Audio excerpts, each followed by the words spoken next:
हाँ बेटा। रउआ कब आएम घरे? बहुत जल्दी आओ तनी। तू खाना खैलू हा? घरे खाना नहीं पापा। हेलो। हाँ बोला, का समाचार बहो? लड़का सब भूखल बाड़े सन, कब आओ तनी रोबा घरे? चिंता मत करो, 2 दिन में आओ तनी।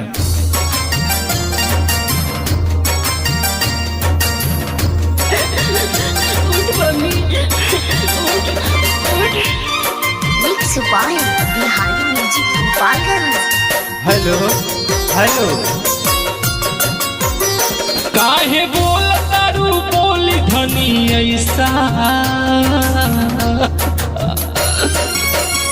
काहे बोल तारू बोली धनी ऐसा, काहे बोल तारू बोली धनी ऐसा।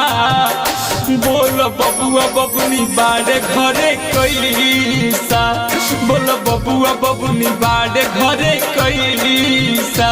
अब का करबा तो कमा के रुपया पैसा, अब का करबा तो कमा के रुपया पैसा।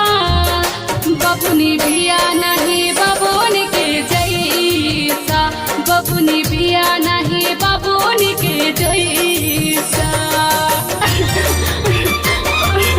उठना, उठ बबली, उठना।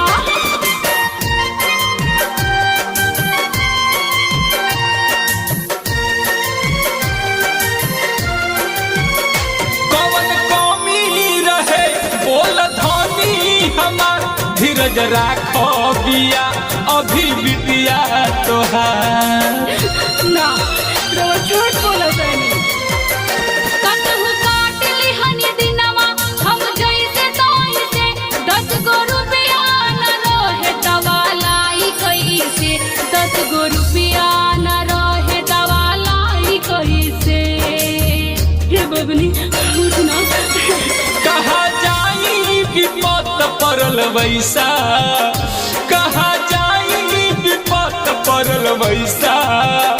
बबुनी बिया नहीं बबुन के जैसा, बबुनी बिया नहीं बबुन के जैसा।